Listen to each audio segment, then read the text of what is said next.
Damn COVID. It ruined Boxing Day. Although, let's be right. Scotland. Let's be honest, it's probably improved it this year. As much as you don't want to see games called off like that, it's probably done us a favour. This is episode 137 at Mighty White's podcast. We are your replacement for the Leeds game. Yes, what a sad state of affairs it is.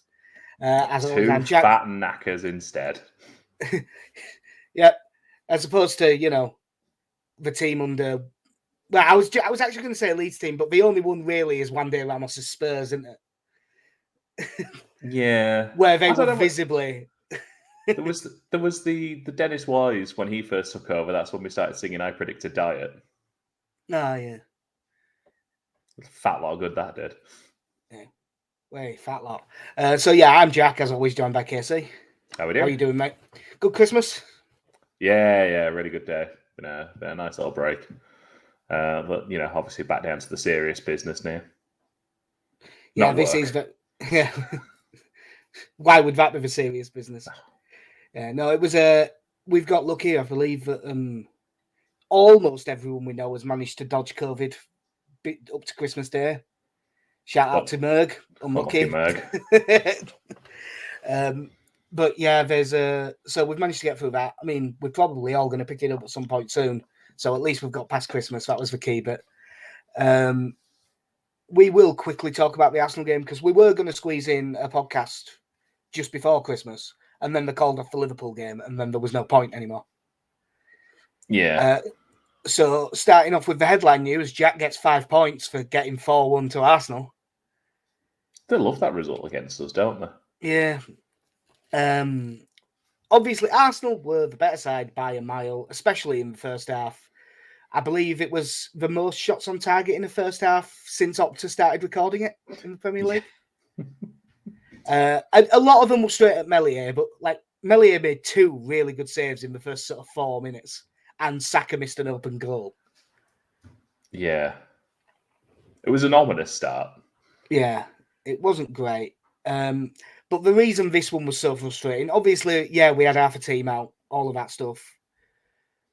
But I think that 11 we had on the pitch should be able to at least be competitive in this game. And for the most part, we just weren't. And all the goals were errors, and often more than one player. Yeah, it's tough to kind of come away with anything other than that, really. You look at the first goal, and even kind of at its base, there's the part where Forshaw gets the ball on the edge of the area and starts making a run across the box with it. And the first thing I said when he set off is, "Where are you going?" Yeah. And he gets dispossessed, and there's a goal straight from that. Yeah. There is, because people will mention it, there is technically an argument that might have been a foul on Forshaw, but if it had been the other way around, I'd have been absolutely fuming if a free kick had been given for that. Yeah. So I can't... Yeah, I never really thought it was a foul on him, to be honest. I think the other one was that Xhaka had taken a bit of a dive in the middle as well, just before that. In the ground, when Forshaw went down, I also shouted at Drama because he was on his heels and didn't move forward. But then I saw it back on the TV angle, and he was actually way too far away to have been able to make a difference anyway. It was just being side on. He looked like he was closer than he was. I mean, Robin Koch maybe could have got out, but neither of them did. It was a really poor goal to give away. At 1-0 down, we have what for me was the thing that could have given us a chance. Leeds break, Rafinha does everything right, beats 2 players, gets a free shot about 15 yards out and puts it wide. And I think we needed that to go in if we were going to have a chance. And to be honest, he's probably got to score that. He's definitely got to hit the target. He's absolutely got to hit the target. He's pretty much dead centre of goal. He's got past the other central defender. How he doesn't hit the target, I don't know. But yeah, that really should have been 1-1. Yeah, and we'll punish for it pretty quickly. I mean, the second goal, Dallas actually drives out quite well from left back and just passes the ball. I think it was Click it was meant for, but it was about 5 yards behind him. He had absolutely no chance of winning ball. Xhaka takes a touch, good through ball, But Koch comes out for it and doesn't really get there. Drama drops in to track the run and doesn't get there either.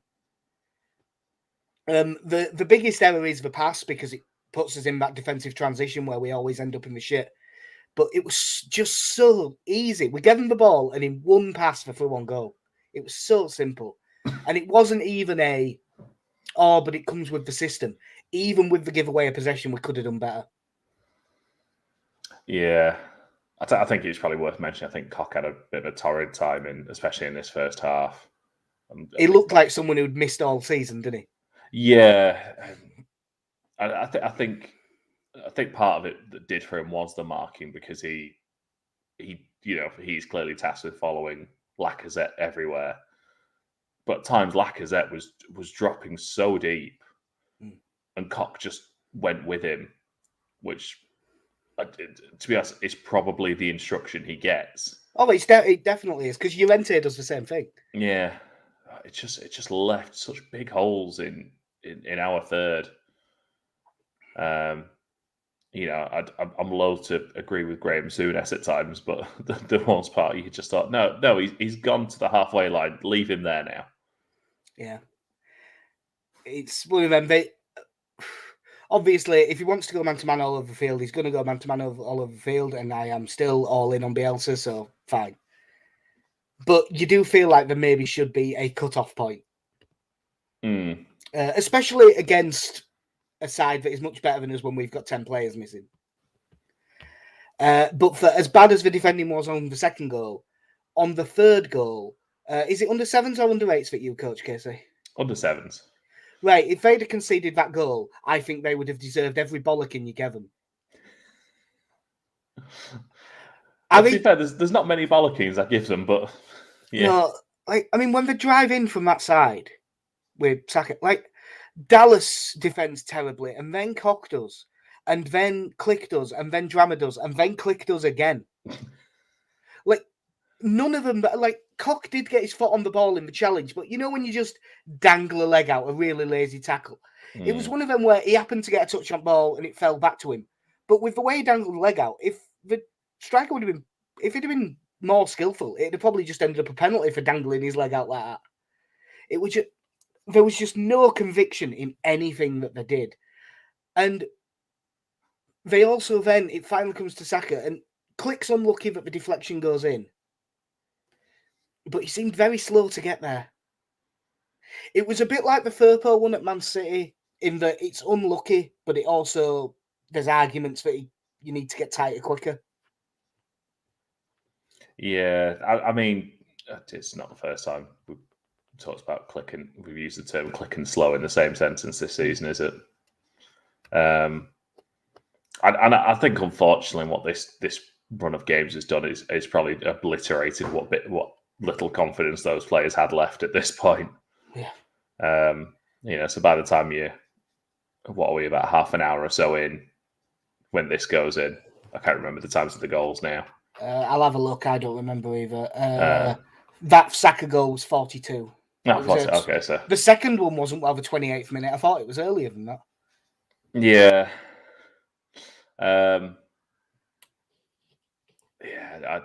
It's a rough go, which is, again, probably why it's for the best that the Liverpool game has been postponed, so we can at least hopefully have some players back for that one.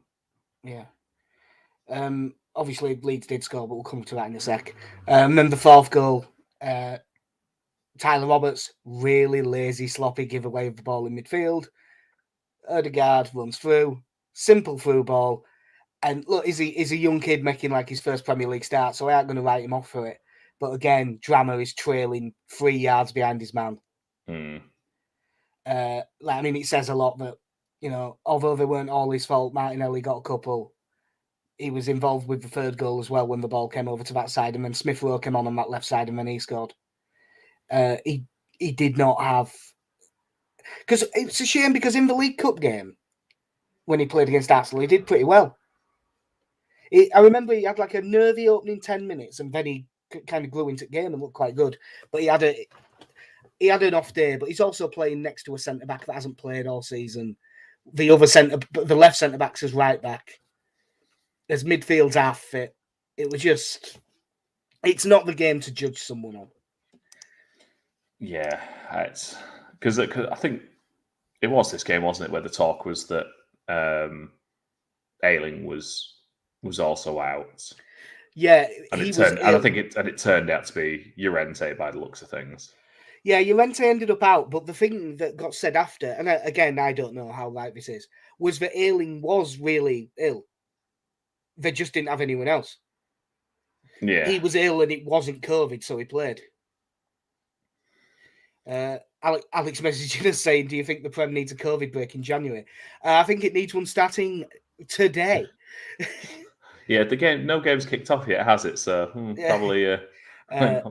It's that thing though of I don't know, the Premier League managers have had a meeting about it. I'm sure Bielsa's stance is pretty much the same as it was of if we are meant to play on this day, then we will play this day. Yeah. Ask the doctors. But the idea being, we don't need a break, but we are going to sort of postpone a good proportion of the games. At that point, you do think, well, right, but why do you not just do a blanket postponement for 10 days or 2 weeks?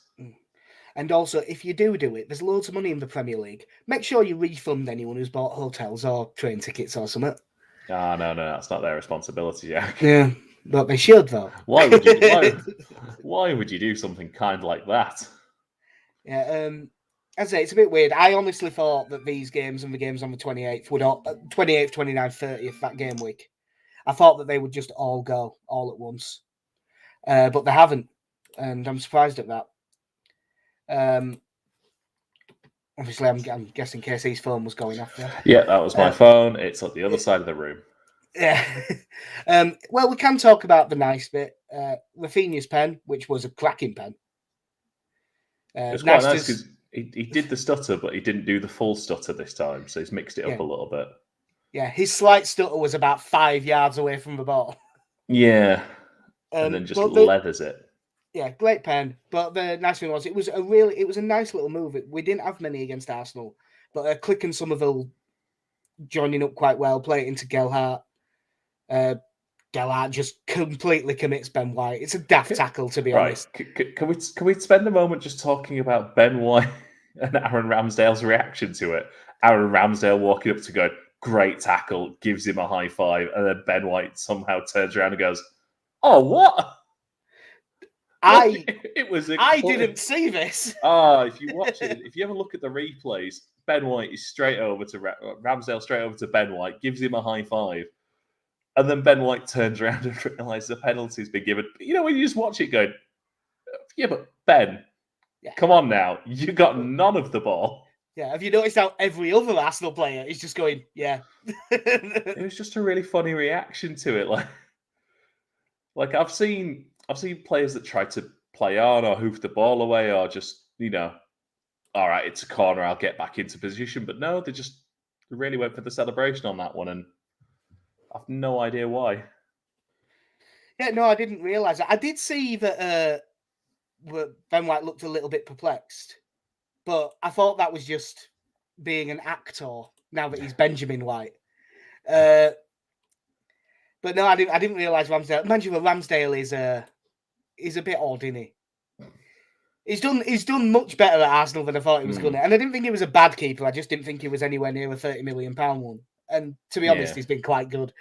But yeah, Gelhardt, good feet, wins another penalty.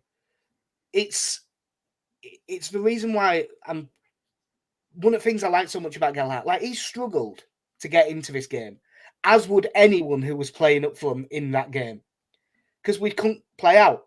Arsenal's press worked well. We weren't good enough to play his way through, and we're no good at launching it either. So we just couldn't get out.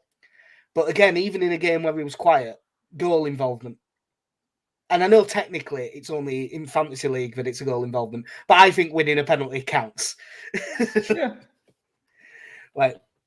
So, I mean, he hasn't played that many minutes. I've just got here, he's played 272 minutes. So he's basically played 3 full games. And he's got a goal, and he won the penalty against Wolves, and he won the penalty against Arsenal. It's a pretty good record. And especially when it's in games that were very tough for him. Like, I was going to say the Wolves game was the game where he had the most touches inside the opposition penalty area when he was only on for about 20 minutes because he had that little he had shuck that and one jive, dribble. didn't he? Yeah. He had that one dribble that was about 6 of them. Yeah. But like his 2 starts were against an Arsenal team that's in good form when we've got a load of players missing. Away at Spurs, but not Nuno Spurs, Conte Spurs. Mm. You know, he's scored away at Chelsea. They have not been easy minutes. As much as, don't get me wrong, we might end up getting beat by them. It's not like he's played 3 games and it was Newcastle, Burnley and Watford. Yeah. I think until... That's why I don't think Leeds, as much as we probably do need a striker with Bamford's fitness, I don't think they'll buy one, because the only people that would be willing to come and be back up to Bamford, and at the price we can afford, it's just going to be putting a body in Gelhart's way, I think. So that's why I don't think they'll bother. Mm. Yeah, that was part of my argument with the Phillips thing. I think when we talked about last time, up until we blew all that money on Dan James, that it seemed like if we were going to throw money at a backup for him, it was either going to be do it on the cheap and it's just someone who can play a similar position but not nearly as effective, or you're spending a load of money on someone of much better quality who is still going to be second choice unless he's injured. You know, so same thing for Gelhardt at this point. I'd much rather him get these minutes in now and kind of adjust to the role and get used to playing like that at a higher level for however long Bamford's out for. So then if Bamford gets injured again or whatever happens in the future, he is more prepared to step in straight away. Yeah. Oh, by the way, you know, like we were saying, that it now looks like Tottenham and Palace will be on. It is on still by the looks of it, but Patrick Vieira's self-isolating. Oh, okay. And generally speaking, if the manager gets it, a load of the coaching staff will, because they'll have meetings. Yeah. So that might be why it was in so much doubt earlier in the day. Speaking of that, because it's a way to transition, we'll sort of half preview the Villa game, because neither one of us thinks this is going ahead, do we? No. But we'll sort of half do it.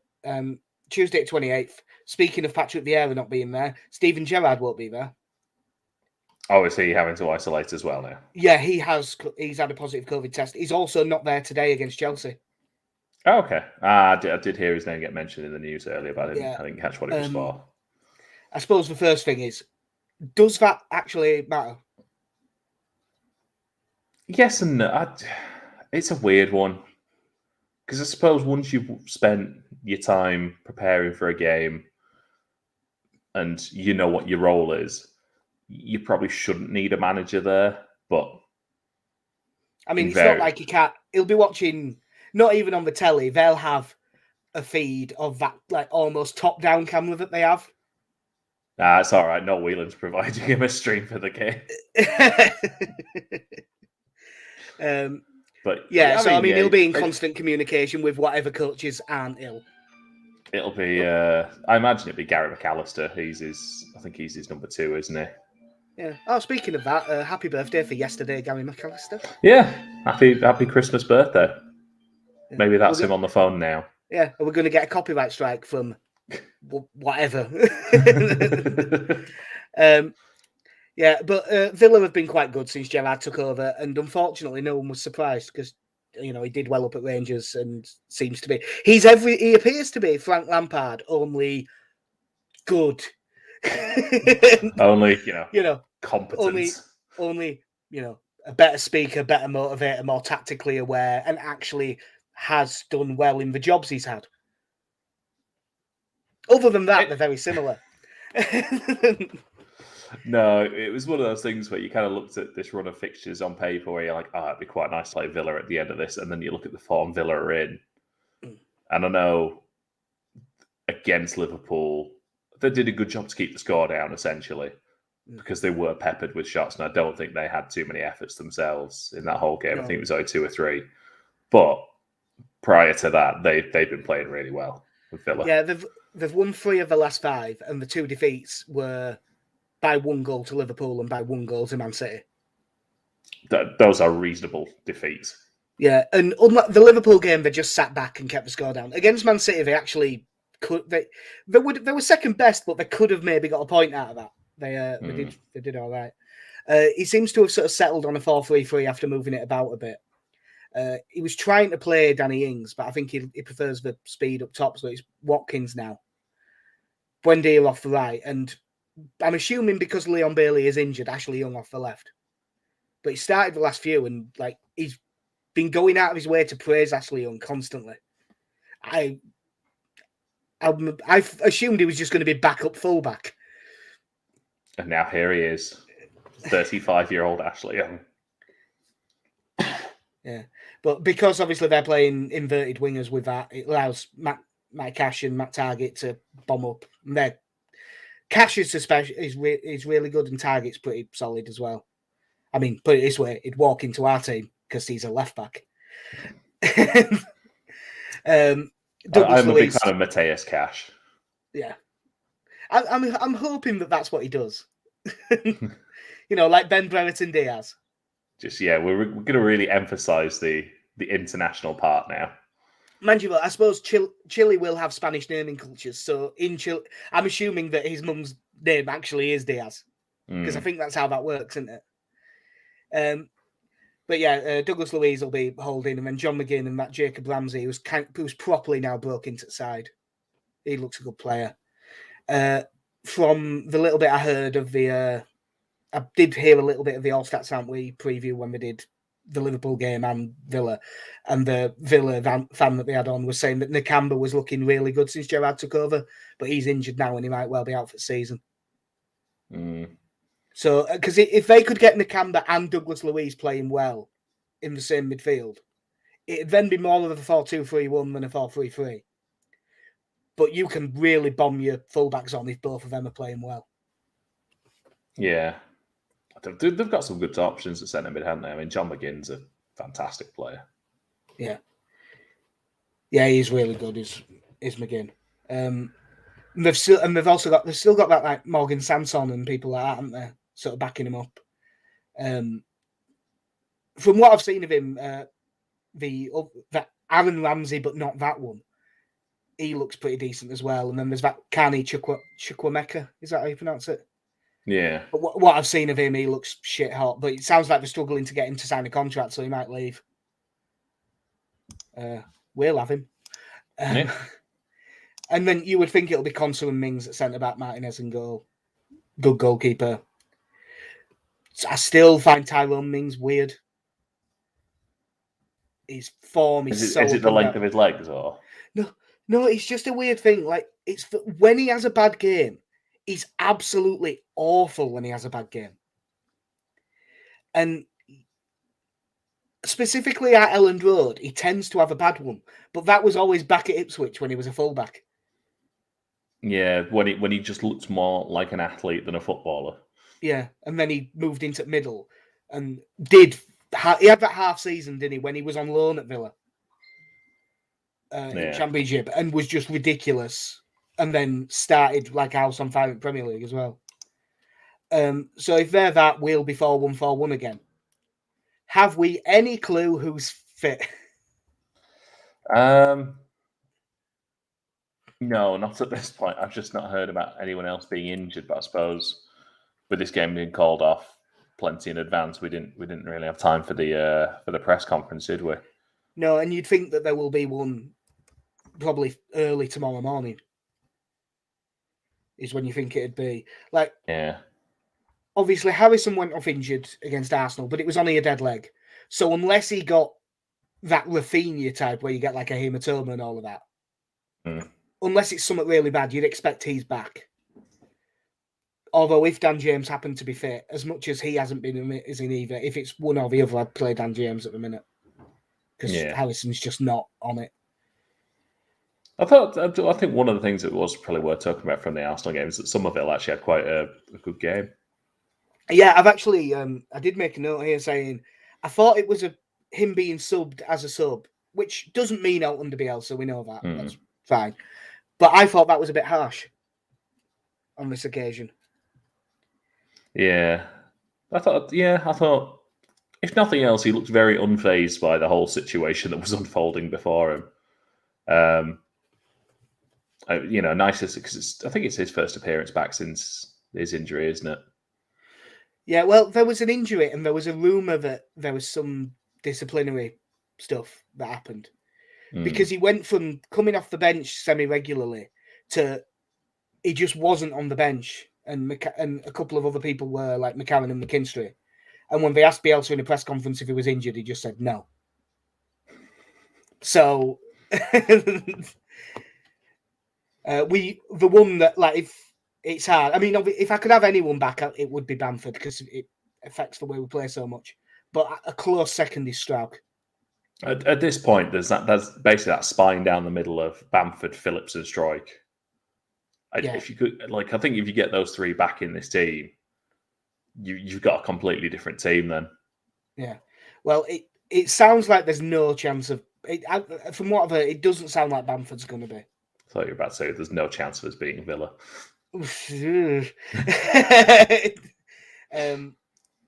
Yeah, I mean, if Llorente was COVID, which is what it sounded like, although I don't know for certain.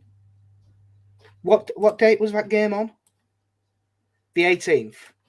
Because it's now only 7 days of isolation, provided you've tested negative. And we know that all the Leeds players are vaccinated. So it is 7 days. Yeah. So in theory, he should be back. And depending on when they all tested positive,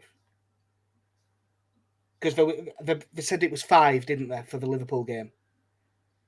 Depending on when, a lot of them might be available. It depends when they tested positive.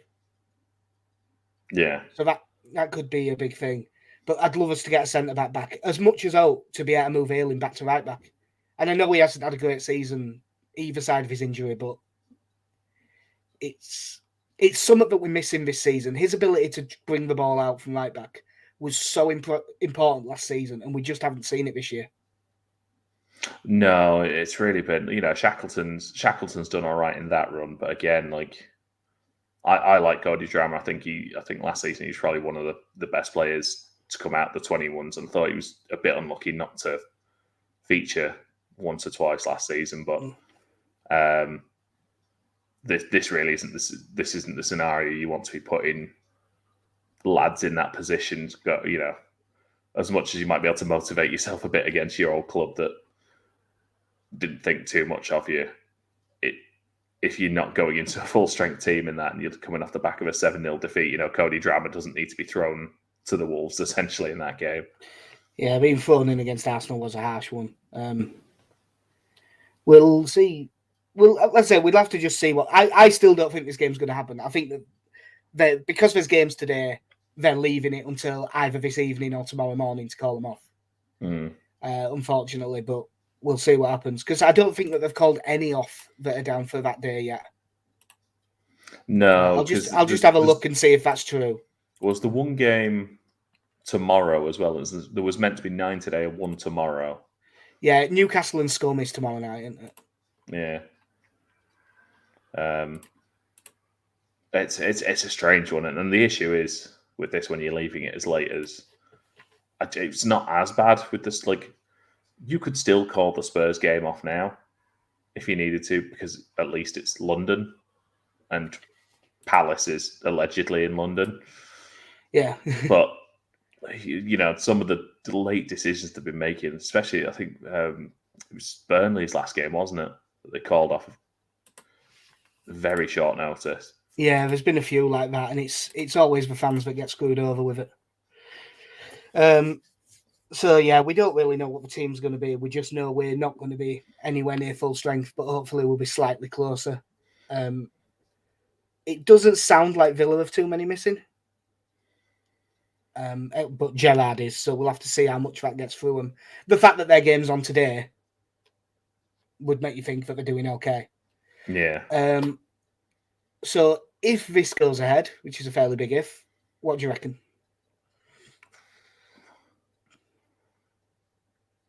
I'm gonna say 1-1 draw, based on completely nothing other than hope.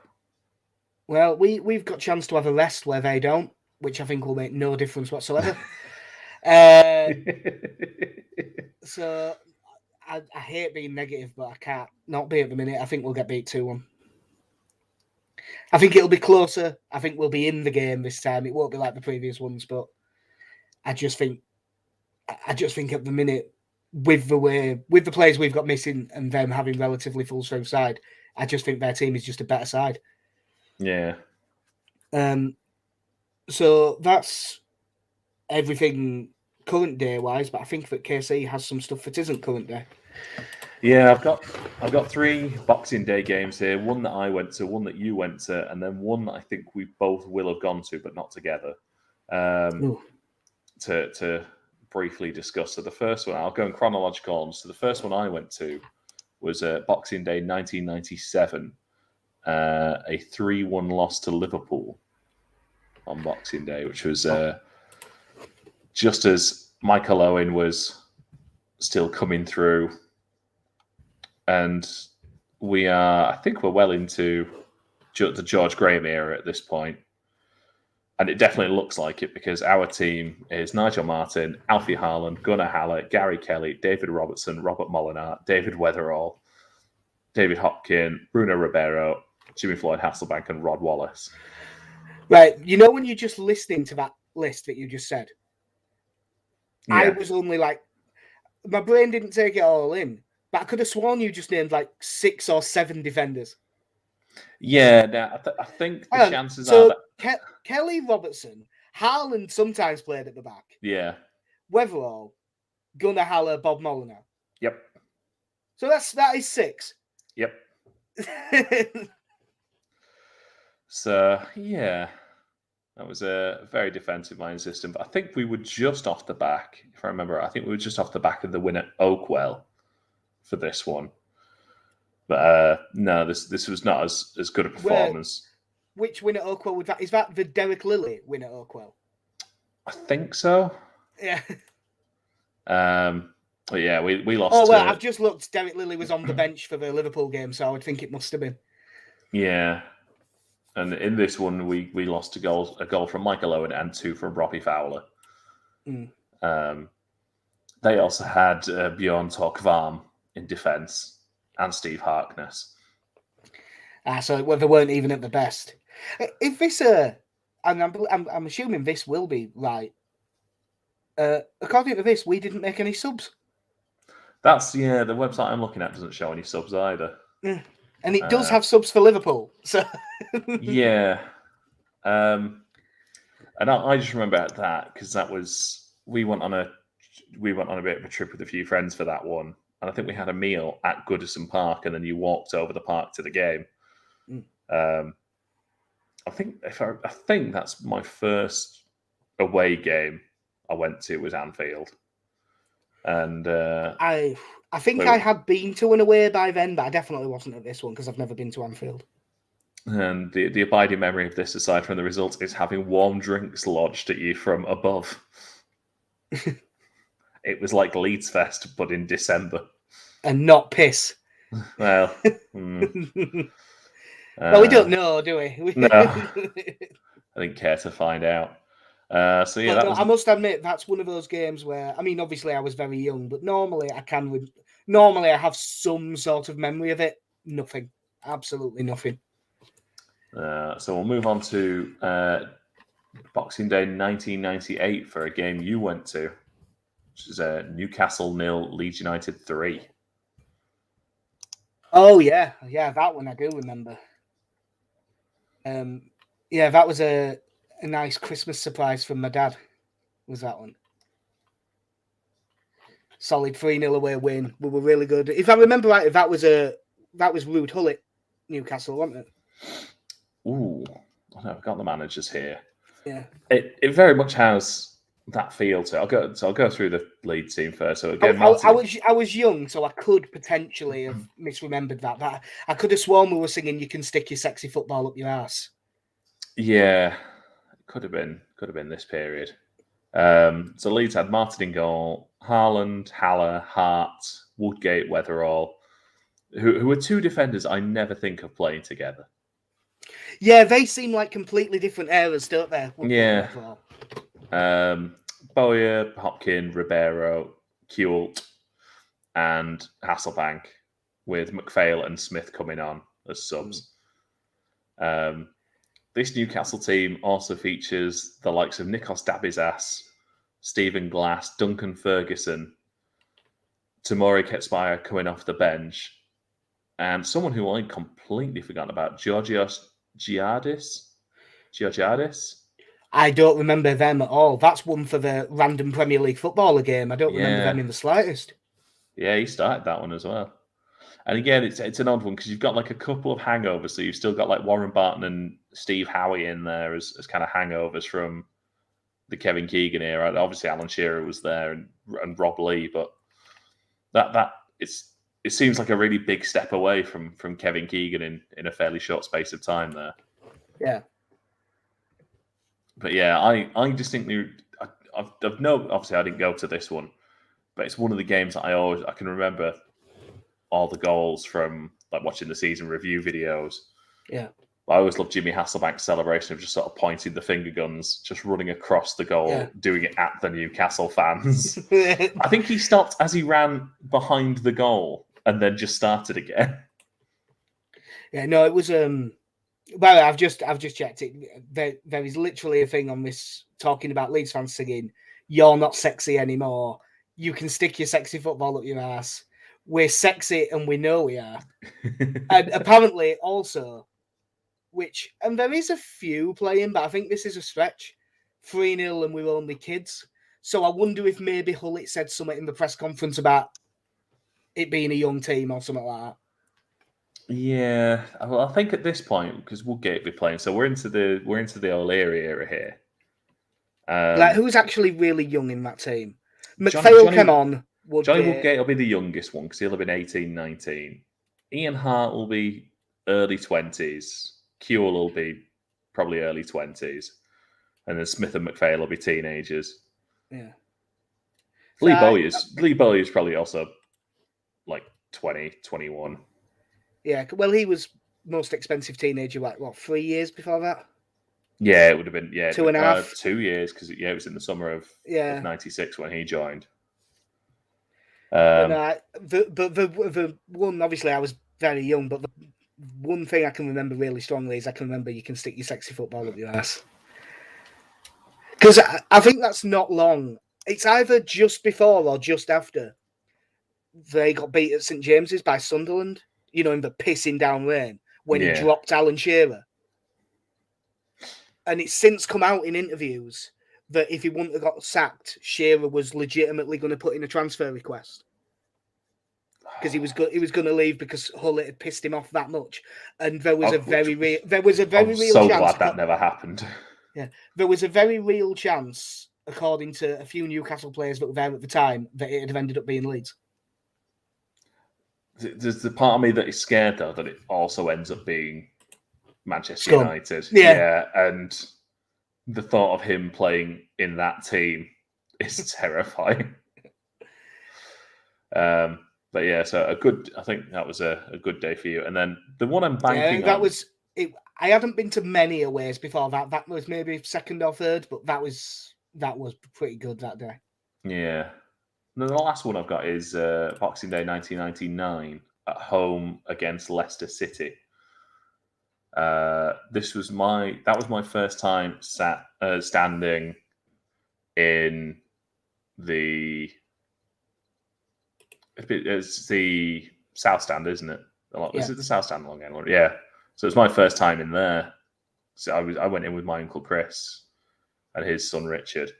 And you've met my Uncle Chris, who now cannot watch Leeds games because he thinks he is a bad omen. Well, I mean, has he been watching the last few weeks? Because if he has, I've been inclined to agree with him. Well, you were there. I think you were there for the Aston Villa game a couple of years ago. Oh yeah, that was one. The legend of Ham Day in my family, and that's been extended to yours now. Yeah. But yeah, he was there for the first half where he went behind Aston Villa and he left. And I wouldn't mind. It very much reinforced his belief that he is bad luck. Yeah, I remember him saying, because we were 2-0 down, wasn't he? And I remember him saying, I'm going to leave because this is my fault. And then we came back and won 3-2. Yeah, it's hard to look at it any other way, really. So yeah, at home, December 1999, we've got Nigel Martin and goal. I hate this website because it's got Gary Kelly with 2 R's, and it always annoys me because there's just certain places you always see it with 2 R's. Nigel Martin in goal, Ian Hart, Gary Kelly, Jonathan Woodgate, Lucas Radaby, Eric Backer, Lee Bowyer, Stephen McPhail, Harry Kewell, Michael Bridges, and Darren Huckabee. Huckabee's a weird one because obviously it never worked at Leeds, but it was just weird. He was like 5th of 5 choices, wasn't he? He was never going to get. Yeah, at this point, I think he came in because obviously we'd lost Hasselbank in the summer. Clyde Vinehard just wasn't really the option. So sorry, the Gascoignes, Clyde Vinehard. Local pub player, Yeah, Clyde Vinehard. Clyde Vinehard has legitimately signed for a pub team near where we live. Yeah. He was clearly being discarded already. So I think Bridges missed the opening day of the season against Derby. Next game, he scored the hat trick on his. I don't think it was his debut. I think he might have played, but I don't think he started against Derby and then scored the hat trick. But we didn't really have any depth there, and then so Smith was obviously second choice, and then Huckabee was essentially later replaced by Robbie Keane, where David O'Leary just instead of bringing Huckabee on with 20 minutes left, would bring Robbie Keane on with 20 minutes left. Yeah. So the main thing I remember about Huckabee is scoring against Coventry at Highfield Road. But mine is he scored in the 6-0 against Besiktas. That's the first one that comes to my mind. Yeah, he scored for us in the Champions League. Yeah, that's such a funny thought. He's a great. I think you will have done, but I think he's a great interview on Quickly Kevin, isn't he, Darren Huckabee? I think always, if you have time to listen to any other podcasts apart from ours, and you shouldn't. I mean, you should because there's plenty of time in the week. Yeah, but... you absolutely should. In fact, instead of. And this is kind of classic Leicester City in the Premier League. You've got Matt Elliott, Jerry Taggart, Darren Eady, Muzzy Izzet, Robbie Savage, Tony Cottee, Emil Heskey, Peggy Arthexad in goal. It's Frank Sinclair's at the back. Stephen Oakes is in there. It's a weird one. Nigel Martin gets a yellow card in this as well. I'll tell you what, I've just had a quick glance at the team. That's another strike forces that feel like different eras. Tony Cottee and Emil Heskey. Yeah. That feels like 2 completely different eras of football. I mean, because in a year's time, they'll have, like Heskey, I think, leaves at the end of this season, as does Peggy Arthexad, as they both go to Liverpool. Yeah. And then that's when I think they get Stan Collymore in.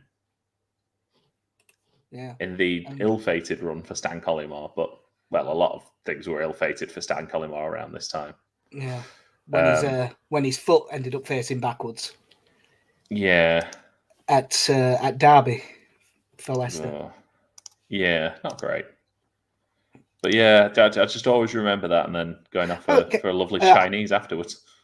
I'm looking at this Leicester team, and there's a player who doesn't appear to be playing, who I associate with the Leicester team of that era.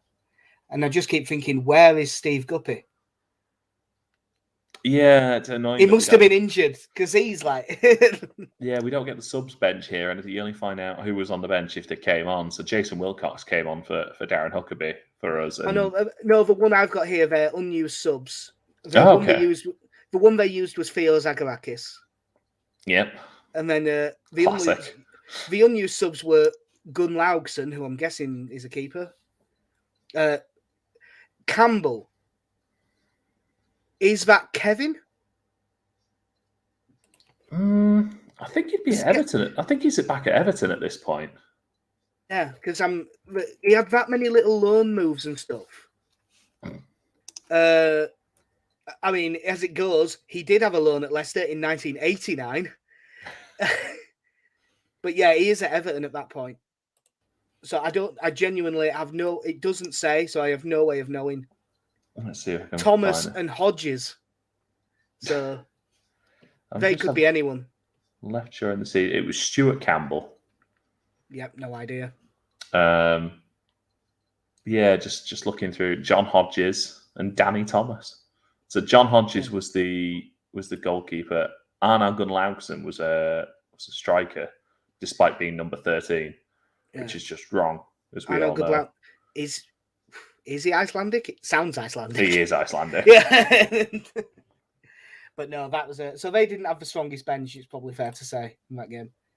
Whereas ours was Wilcox, Danny Mills, Matt Jones, Michael Dubry, Paul Robinson.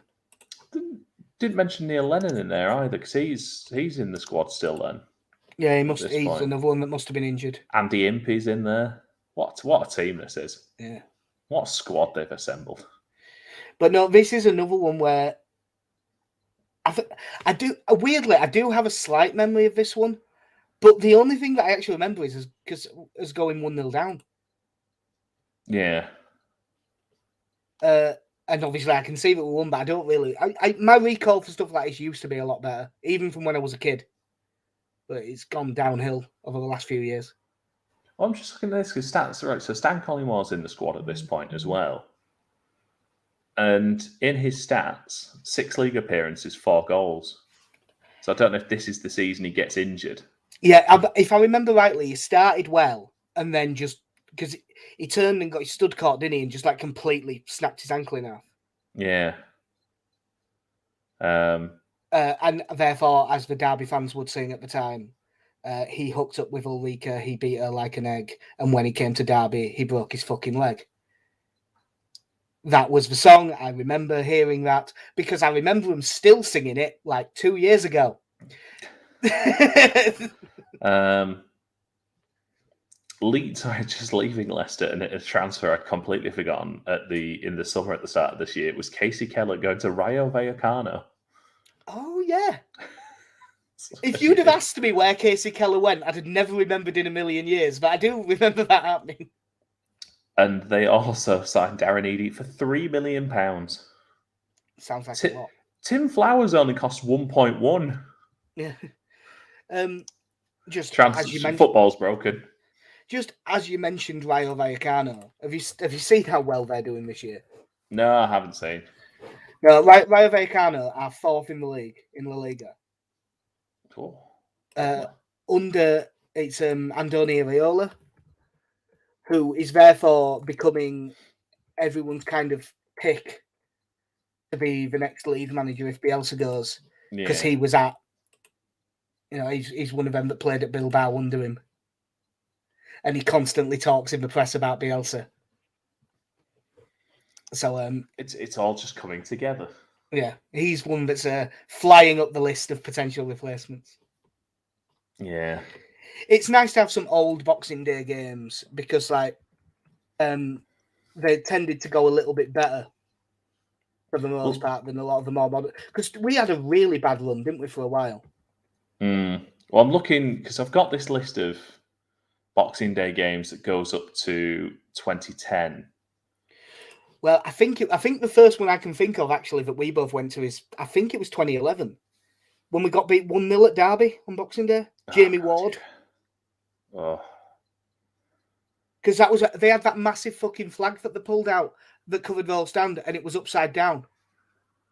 Yeah.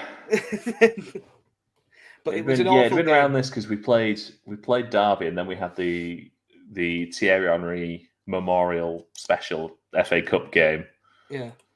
That we went to a few, obviously in the start of January as well. Yeah. I'm just looking through this. So, lost to Newcastle in 2000, beat Bolton away 3-0, which is I think the day of the Danny Mills goal.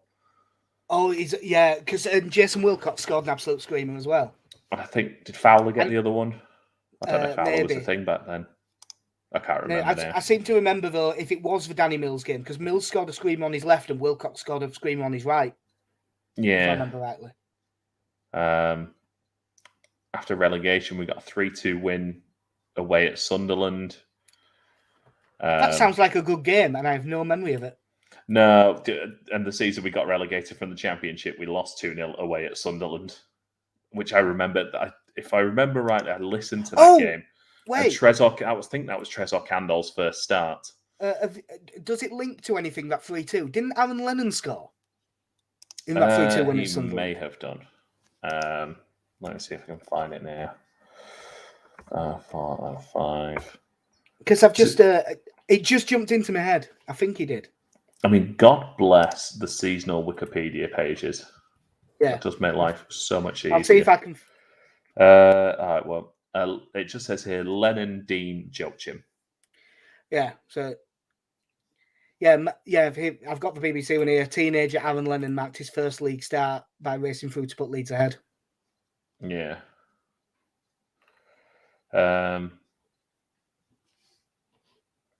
Yes. Leeds' subs in that game. Joachim came on, Ricketts came on for Dean, and Woods came on for Healy. Martin Woods? Martin Woods? Would he have played? I think so, because I'm pretty sure he's come up before. And I love this. It's just turned into a Wikipedia session now. Yeah, I can't think of a. I mean, he made like one league start in that time, but he was still there at that point, so that's what it must have been. Yeah, he's 35 now. Ironically, he turned at the end of his Leeds contract. He turned down a new deal and went to Sunderland and made 7 appearances in the Premier League. God, I don't remember that. Oh. So interesting time, Boxing Day. I think we talked about it the other week though. Like, I like Boxing Day because Christmas Day, obviously you get absolutely full of food, but typically, you don't get drunk or anything, like, or not too drunk. You don't get hammered, so you're not waking up the next day with a massive hangover.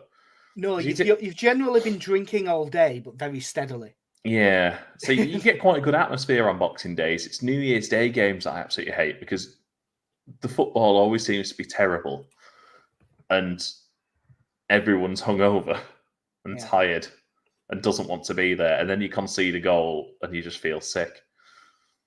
Oh, I'm just going to have a look on the BBC website. Because Leeds v Villa is off. Oh, there we go. Well, 3 minutes ago. Disregard everything we spoke about. We did say we'll do a quick version of the preview because we're fairly sure it's going to get called off. Well, there it is. Well, that is probably the way to end. Well, enjoy your feet up in a couple of days then for another. I see. It's weird not having Christmas games, but. Yeah, so 2nd of January, Burnley at home. Yeah. Excellent. Yeah. Well, at least we can just... Oh, by the way, though, Calvin's staying, isn't he? I'm not fucking leaving! That video going round was enough. Have you also seen Graham Smith making the fan base insanely happy? Debunking the Raffet of Bayern. Yeah, the Bayern thing that made no sense. 1, why would we sell him in January? 2, why would we sell him for 40-something million?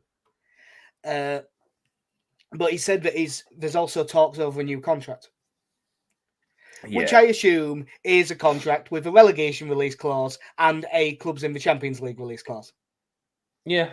Which is absolutely reasonable. I can't really be mad about that. That makes sense. And he probably does, and he does deserve a pay rise. I dare say that Calvin's contract will be the same. Yeah. It's nice to hear, though. Like, the interview that Hayden Evans did the other week with Phil Hay, I think when he talks about Calvin, I think kind of summed it up right, that Leeds do always have the ability anyway to give him a little tug on the heartstrings and like we did in the Championship in that last season, basically go on, just give it one more year, and then if it doesn't work, we'll sell you then. I think we always have that ability with him. Obviously, it doesn't quite work with Rafinha as much as I think he might like it here. And I think he likes how much we like him. But obviously doesn't quite have that emotional attachment. No. I've just seen the statement is up now. We have no new COVID cases, but the majority of those who had tested positive were still isolating. Yeah. That there were not enough recognised first team players. They said, you need to have 13 fit senior players plus a goalkeeper, and Leeds do not have that. What I would say is, when we only had one player with COVID, we didn't have that either. When we had no players at COVID. Yeah, when we had no one with COVID, we had like 11 senior players. Well, I saw a few places were counting Charlie Cresswell as a first team player, and I went, that is a stretch. He has started a game. Yeah. I mean, I think that we don't meet the 13 if you include Gellart and Drama. Yeah. Anyway, we don't need to get into that discussion now. No. So, I don't know, 30th probably, maybe 31st. We'll be back around then. Live midnight podcast. Yeah. Oh, yeah, we'll do it. Yeah, that would be the way. That's definitely the way. Let's get absolutely battered and talk a lot of bollocks on the internet, as opposed to not getting drunk and talking a lot of bollocks on the internet. So, yeah, I think that'll do us. I don't think we've got else to add. So, I've been Jack. See ya. I've been Casey. Have a good one.